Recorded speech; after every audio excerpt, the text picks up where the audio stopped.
My personal style of grief included an open-ended wonder, allowing my clients to consider the possibilities that their loved one's consciousness survived after the death of their loved one. Perhaps the death could reach us from their new form of consciousness. My husband Pancho provided me with all the evidence I needed to believe. Table of Contents. Chapter 1, Pancho Anderson. Chapter 2, Pancho's World. Chapter 3, Sequanimous cell carcinoma, cancer. Chapter 4, Miracles. Chapter 5, Our Plan. Chapter 6, A Penny and Six Roses. Chapter 7, Egan's Roses. Chapter 8, The Final Paddle Out. Chapter 9, Over the Falls. Chapter 10, Escape to Mexico. Chapter 11, Mayan Calendar. Chapter 12, Portaging. Chapter 13, Back to Reality. I'll let you finish up reading that. We'll continue on through the book.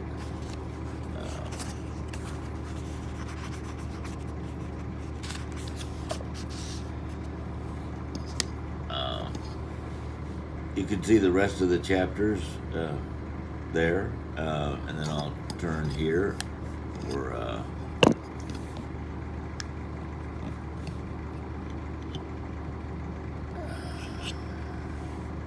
author's note. My husband died. My friend, brother, lover, partner left my side. Our children grieved the father they had loved. This true tale I lay before you is a story of grief and exploration. What do you call it when a life at any age is taken by cancer? What happens following the death of a loved one? What felt like an unfair tragedy is not unusual. It happens every day to thousands of people, but the experience of death is unique to the individuals and the families living through it. During the time leading up to a predicted death, the world usually shrinks down to a few people. In our case, and like many others, it included a hospice team to whom I owe so much. I was a part of that team for many years, working as a grief counselor. In my work with hospice, I took the hand of the bereaved when their loved one died and walked beside them for as long as they needed me. I supported them and taught them about grief. Because of my profession, I knew people survived grief. I had been a witness to their recovery over the last 12 years of my career. I would assure my bereavement clients they would survive. I could make it with great confidence. You will make it through this. I know because I have helped hundreds of people, and they all do. Therefore, when I faced the death of my own spouse and the grief that followed, I was well prepared.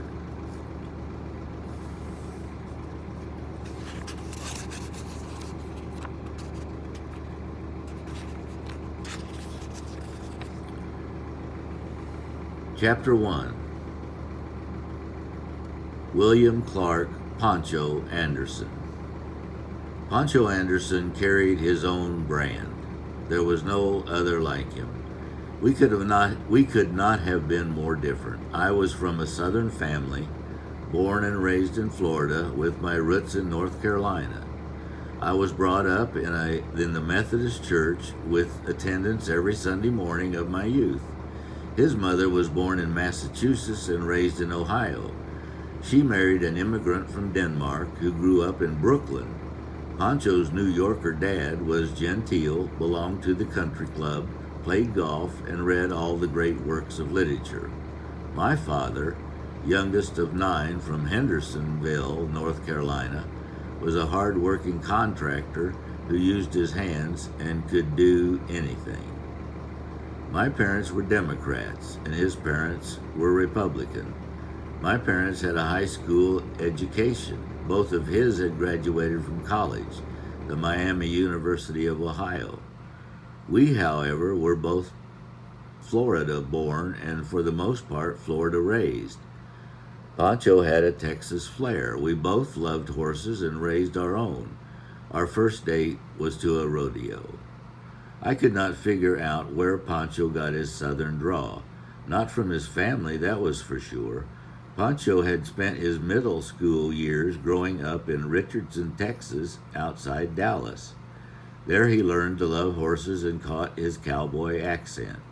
His work on a ranch, he worked on a ranch and learned about real life from his boss, T.D. Stearns.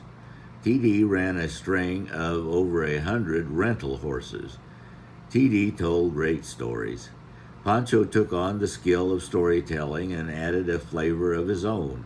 He could entertain me for hours.